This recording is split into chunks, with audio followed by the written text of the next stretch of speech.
Hello student, पुनश्च एकदा तुम्हा सर्वांचं मनपूर्वक स्वागत. आपण IBPS AFO मेन्स 2024चा जो पेपर झालेला आहे मेन्स ॲग्रिकल्चरचा, याचा अनालिसिस बघतोय. मागच्या भागामध्ये आपण हॉर्टिकल्चर ASDS कव्हर केलेला आहे, ॲग्रोनॉमी, ॲग्रोमेटॉलॉजी, ॲग्रोफॉरेस्ट्री कव्हर केलं, एंटोमॉलॉजी, पॅथॉलॉजी कव्हर केलेलं आहे.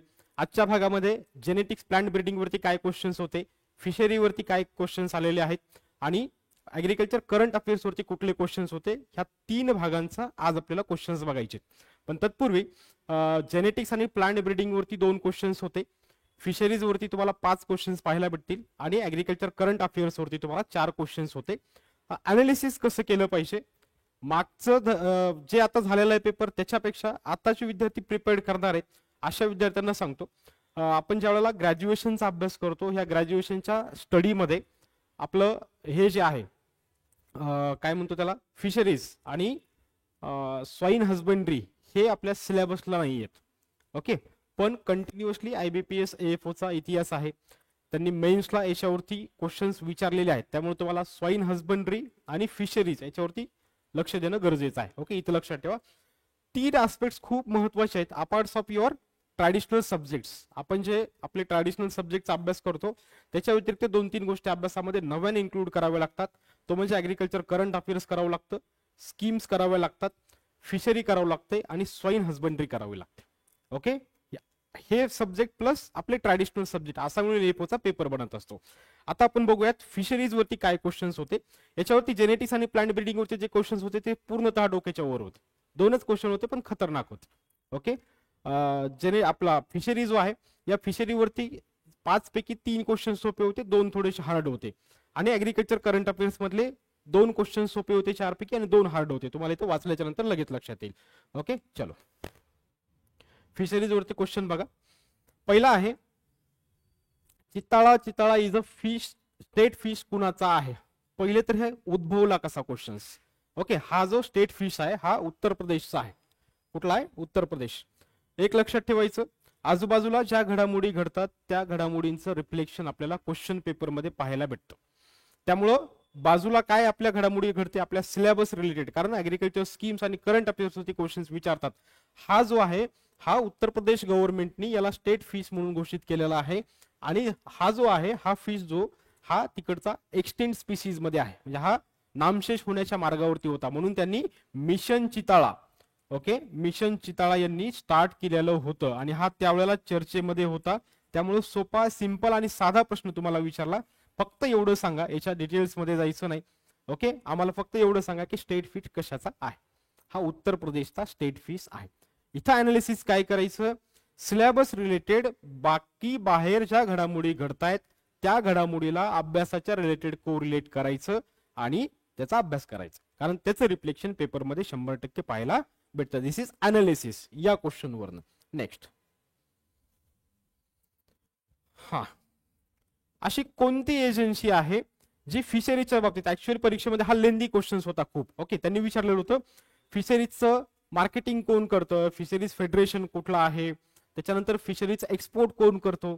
आता मी मागेही तुम्हाला सांगितलं, जे वाचलेलं आहे ऍज इट इज वाचलेलं जरी नसेल, जे आपण क्लिक केलेलं आहे, जे आपण अगोदर वाचलेले त्याला कोरिलेट करायचं असतं. इथं तुम्हाला विचारलेलं होतं बघा, एक्सपोर्ट. ओके, म्हणजे फिशच्या बाबतीत एक्सपोर्ट करणारी ऑथॉरिटी कुठली आहे.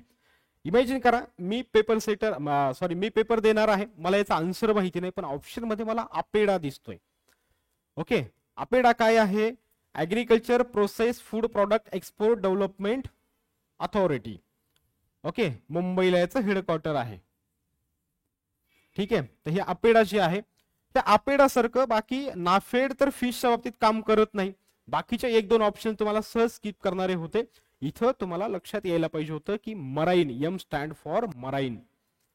Okay, marine product export development authority. आणि सगळं काही याचं काम जसं अपेडाचं काम आहे, ऍग्रिकल्चर प्रॉडक्ट जेवढे काही आपल्या इंडियाच्या बाहेर जातात, मग प्रोसेस फूड प्रॉडक्ट असू द्या किंवा ऍग्रिकल्चर प्रोडक्ट असू द्या, ह्या सगळ्यांवरती कंट्रोल करणारी अपेडा एजन्सी आहे. मग त्याच्या रिलेटेड मराईन वरती कंट्रोल करणारी एजन्सी आहे एमपेडा.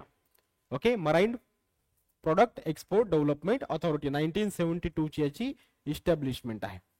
ओके, आणि नाफेड जे आहे, नाफेड काय करतं, सगळं मार्केटिंग रिलेटेड इंडिया मधलं जेवढं आहे national agriculture cooperative marketing federation of India. Okay, याची स्थापना आहे 2 ऑक्टोबर 1958. नाफेडचं हे काम आहे बघा. माहिती नव्हतं पण आन्सर काढायचंय. ऑप्शन स्किप केले. नाफेडचा आणि फिशरीचा दूर दूरपर्यंत संबंध नाही. आपेडा फिश बद्दल काम करत नाही. आपेडा दुसऱ्या एजन्सी बद्दल एक्सपोर्ट साठी काम करतं. मग एक्सपोर्ट एजन्सी विचारली, फूडच्या रिलेटेड विचारली तर MPEDA is the correct answer. Next, हा chloride cell is present in which organ of teleost fish.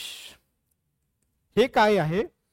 Fish ज्या वेळेला पाण्यामध्ये असतात, ज्या वेळेला ॲक्वॅटिक मध्ये असतात, तर त्यावेळेला त्यांच्या शरीरामधले जे सॉलिड्स आहेत, त्यांच्या शरीरामधले जे साल्ट्स आहेत, ह्या साल्ट्सची ऑस्मो रेग्युलेशन मेंटेन करणं, ओके, हे काम आहे गिल्सचं.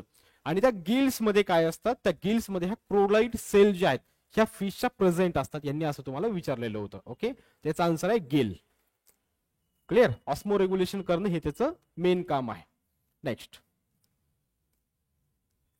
हा ज्या वेळेला अशी गार्डनिंग टेक्निक ज्या ठिकाणी आपण प्लांट आणि फिश एका ठिकाणी ग्रो करतो आणि प्लांटचं जे वेस्ट मटेरियल असेल हे आपण फिशला खायला टाकतो, या ठिकाणी आपण काय केलं? या ठिकाणी आपण इंटिग्रेशन केलं फार्मिंगचं.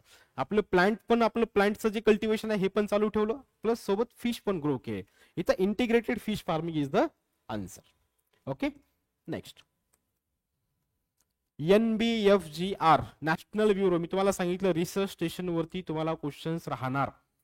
ओके, हे नॅशनल ब्युरो किती आहेत बघा आपल्या याच्यामध्ये 6. याच्यामध्ये डिटेल ऍग्रिकल्चर वरती सगळे जेवढे रिसर्च इन्स्टिट्यूट आहेत सगळ्यांवरती मी डिटेल लेक्चर घेतलेला आहे. आपल्या चॅनल वरती आहे. सगळे रिसर्च इन्स्टिट्यूट घेतले, नॅशनल ब्युरो घेतलेले, सगळे घेतलेले आहेत.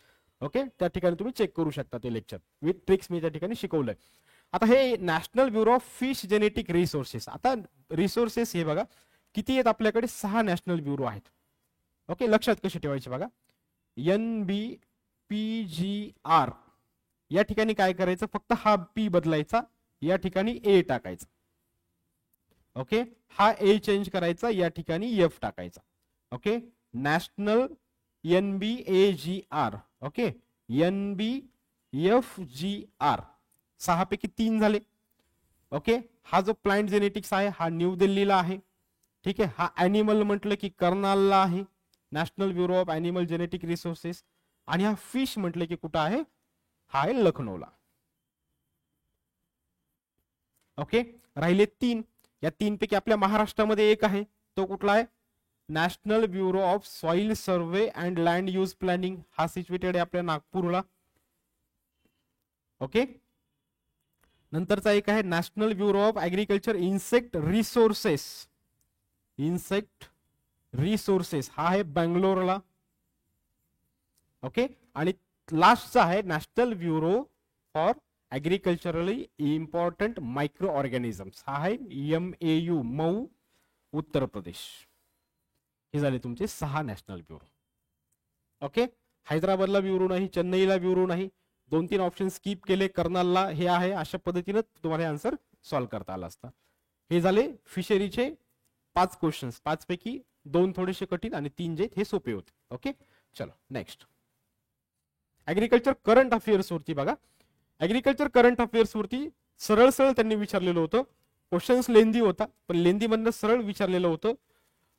प्रधानमंत्री किसान मानधन योजना जी आहे ही कुणासाठी आहे? स्मॉल अँड मार्जिनल फार्मर्स साठी आहे. ओके, तर यांना काय बेनिफिट भेटतात जेव्हा त्यांचं एज होतं, ओल्ड एज होतं, तेव्हा त्यांना काय बेनिफिट भेटतात? ओके, तर त्यांना काय भेटतात? पेन्शन किती भेटते? 3,000 रुपये एवढी त्यांना पेन्शन भेटते. असं सरळ सरळ सोपा आणि साधा क्वेश्चन यांनी विचारलेला होता. ओके, ही स्कीम कधी चालू झाली? किसान मानधन योजना 2019 ला स्टार्ट झाली. ओके, सप्टेंबर मंथ मध्ये, सप्टेंबर 2019 ला स्टार्ट झालेली आहे. याला 18 ते 45 वयाचे फार्मर्स याला इलिजिबल आहेत. फार्मर्सला 55 पासून 200 रुपयापर्यंत ते काय म्हणतो त्याला आपला हप्ते वगैरे त्या ठिकाणी भरू शकतात. ठीक आहे, हा सोपा क्वेश्चन होता. स्कीम वरती प्रश्न आहेत. PM कुसुम योजना जी आहे, ओके, ज्याच्यामध्ये शेतकऱ्यांना सोलार पॅनल्स भेटतात, ह्या सोलार पॅनल्स मध्ये किती सबसिडी भेटते? असा सिंपल साधा प्रश्न विचारलेला होता. याच्यामध्ये त्यांना 60% एवढी सबसिडी भेटते, लक्षात ठेवा. पीएम कुसुम योजना. जी प्रधानमंत्री फसल विमा योजना आहे, ओके, जे काही आपलं अन्नधान्य आहे त्याचा आपण जो विमा काढतो, आणि हा विमा जसा आपल्या हेल्थचा विमा असतो, डेथ झाल्याच्या नंतर टर्म इन्शुरन्स वगैरे आपले वेगळे वेगळे असतात, त्याच्यामध्ये दिलेले असतात ह्या ह्या कारणामुळे डेथ झाली तर एवढे एवढे पैसे मिळतील. तसा जेव्हा आपण पिकांचा विमा काढतो, हा विमा काढताना जर तुमचं पीक या या कारणामुळे जर खराब झालं तर तुम्हाला त्याचा विमा भेटेल, तर तुम्हाला त्याची नुकसान भरपाई भेटेल. पण कुठल्या कारणामुळे जर तुमच्या पिकाचं नुकसान झालं तर तेव्हा तुम्हाला विमा भेटणार नाही. जर युद्ध झालं, ओके, आणि ऍक्ट ऑफ एनिमी म्हणजे फॉरेनच्या एखाद्या कंट्रीने आपल्यावरती अटॅक केला, त्या ठिकाणी आपलं युद्ध त्यांच्यासोबत झालं, त्या ठिकाणी प्रचंड आपल्या पिकांचं नुकसान झालं, त्यावेळेला तुम्ही फसल विमामध्ये त्याची क्लेम तुम्ही करू शकत नाही. बाकीच्या हे सगळ्या गोष्टींमध्ये बघा, तुमचं आपला फ्लड आला, पूर आला किंवा दुष्काळ पडला तेव्हा तुम्ही क्लेम करू शकतात. पेस्ट इन्फेक्शन, एखादी खूप टोळधाळ आली, एखादी कीड आली, एखादा रोग आला, त्या ठिकाणी तुमच्या पिकाचं नुकसान झालं, तुम्ही गव्हर्नमेंटला म्हणू शकता यस आम्हाला विमा द्या. लोकल नॅचरल कॅलॅमिटीज, भूकंप आला, लँडस्लाइड झाली, ओके, म्हणजे दरड कोसळली वगैरे, तिथं तुम्ही क्लेम करू शकता. Losses covered after harvesting crop due to cyclone आणि सायक्लोन रेन्स, प्रचंड पाणी पडलं, हार्वेस्टिंग केली, त्या ठिकाणी क्लेम करू शकता. पण जर युद्ध झालं त्या ठिकाणी तुम्ही क्लेम करू शकत नाही. ओके, बाकीचे ऑप्शन तुम्ही स्किप करू शकला असतात. इथं थोडासा गेस, माहिती नाही आन्सर पण गेस करायचे. त्या ठिकाणी भूकंप आपला काय म्हणतो त्याला, हा फॉरेन कंट्रीचा अटॅक जर झाला आणि त्या ठिकाणी ऑलरेडी देश संकटामध्ये आहे, नुकसान, अर्थव्यवस्थेचं नुकसान जास्त होतं आणि त्याच्यात परत आणखी ह्या ऍक्टिव्हिटीज करायच्या म्हटलं तर गव्हर्नमेंटच्या तिजोरीवरती भार येत. त्यामुळं ह्या कंडिशन मध्ये सगळ्याच ऍक्टिव्हिटी इकॉनॉमीच्या थांबवल्या जातात. असं जरी गेस केलं असतं, मी तुम्हाला वारंवार सांगतोय की त्या ठिकाणी तुम्हाला सगळ्या तुमचा जो सेन्स असेल, हा सगळा सेन्स तुम्हाला यूज करायचा असतो. आणि टुक्का जरी मारायचा असेल तर त्या ठिकाणी कसा मी अनालिसिस करतो, मी कसं गेस करतो, ह्यावरून तुम्हाला आन्सर सोडवता येतात. पण तेवढा तुमचा विचारांचा आवाका, तेवढे तुमचं वाचन आणि तेवढं तुमचं सगळं त्या ठिकाणी तुम्हाला युटिलाइज करायचं असतं. ओके, चलो नेक्स्ट क्वेश्चन. 4 क्वेश्चन्स होते, भरपूर मोठा क्वेश्चन्स विचारलेला आहे. याच्यामध्ये पीएम किसान संपदा जी स्कीम आहे, ह्या स्कीम मध्ये जर तुम्हाला प्री कुलिंग साठी वेइंग, ओके, वजन काटे, sorting, grading, waxing facilities farm लेवलवरती करायचे असतील तर हे कसं दिलं जातं, याच्यामध्ये काय केलं जातं, तर हे आहे integrated cold chain and value addition infrastructure, यांच्या अंडरमध्ये तुम्हाला हे दिलं जातं. तुम्ही सगळं इंटिग्रेशन केलं कोल्ड चेनचं. बघा तुम्ही काय काय केलं त्याच्यामध्ये, प्री कुलिंग केली, वजन केलं, ग्रेडिंग केली, सॉर्टिंग केली, ओके, वॅक्सिंग पण केलेली आहे. म्हणजे तुम्ही सगळं ते स्टोअर करण्यासाठी सगळं रेडी केलेलं आहे, तुमचा माल जो काही असेल तो fruit crop, okay, cold chain आणि व्हॅल्यू ऍडिशन इन्फ्रास्ट्रक्चर याच्या अंडरमध्ये तुम्हाला ह्या पीएम किसान संपदा योजनेमध्ये लाभ भेटतात. 4 पैकी 2 सोपे होते, 2 थोडेसे किचकट किंवा जमणाऱ्यापैकी होते. ओके, हे झालं करंट अफेअर्सचे क्वेश्चन्स. आता जे हे होतं जेनेटिक्स आणि प्लांट ब्रीडिंग, तुम्हाला सांगितलं टोटल डोक्याच्या वरचा कार्यक्रम होता. म्हणजे जमले असतील त्यांना जमले, पण थोडंसं हार्ड कॅटेगरी मध्ये मी याला टाकतो. बघा काय विचारलं, changing amino acid sequence of protein without altering the activities of protein. ज्या वेळेला आता ऑप्शन मध्ये सगळे म्युटेशन आहेत, ठीक आहे, म्युटेशन म्हणजे काय, सडन हेरिटेबल चेंज. आता ही म्युटेशन टर्म दिली डी व्हॅरिज, ओके, डी व्हॅरिज यांनी काय केली, म्युटेशन टर्म ही कॉइन केलेली होती. आता हे जे चेंजेस आहेत, ह्या चेंजेसला आपण काय म्हणतो, क्रोमोझोमल ॲबरेशन्स म्हणतो. ओके, कारण क्रोमोझोम मध्ये ॲबनॉर्मॅलिटीज येतात. आणि किती कारणामुळे क्रोमोझोम मध्ये ॲबनॉर्मॅलिटीज येतात बघा, हे प्रकार आहेत कशाचे, टाइप्स ऑफ क्रोमोझोमल ॲबरेशन्स. ॲबरेशन म्हणजे ॲबनॉर्मॅलिटीज, म्हणजे एवढ्या कारणांमुळे क्रोमोझोम मध्ये बदल होतात. आणि हे बदल जर झाले तर ते क्रोमोझोम काय करतात, वेगळे गुण दाखवायला चालू करतात. बरोबर, याला म्हणायचं असतं म्युटेशन, कारण ते सडन हेरिटेबल चेंज होतो. आता याला किती रिझन्स आहेत, किती कारणामुळे क्रोमोझोम्स मध्ये बदल होतात बघा. पहिला आहे डिलिशन, नंतरचा आहे डुप्लिकेशन, तिसरा आहे ट्रान्सलोकेशन आणि चौथा आहे इन्व्हर्जन. एवढ्या कारणांमुळे क्रोमोझोम मध्ये बदल होतात. आता हे डिटेल मध्ये जेव्हा शिकायचं त्यावेळेला आपण शिकूयात, पण ओव्हरऑल मध्ये एवढं लक्षात ठेवा.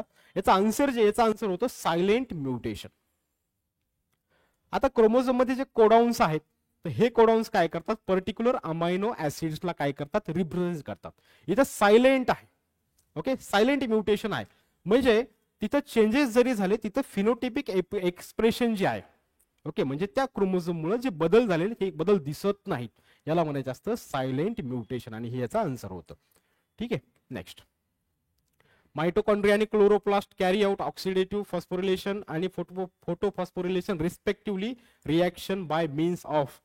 थोडासा किचकट क्वेश्चन्स होता, ओके, जेनेटिक्स आणि प्लांट ब्रीडिंगचा. याचा आन्सर हे आहे, केमोऑस्मोटिक कपलिंग. हे झाले आपले सगळे जीपीव्ही, फिशरीज आणि करंट अफेअर्सवरचे क्वेश्चन्स. ओके, तुम्ही जर चॅनलला नवीन असाल तर चॅनलला डेफिनेटली लाईक करा, शेअर करा आणि सबस्क्राईब करा. ओके, भेटूयात आपण नेक्स्ट व्हिडिओ मध्ये. तब तक के लिए bye bye, take care and thank you so much.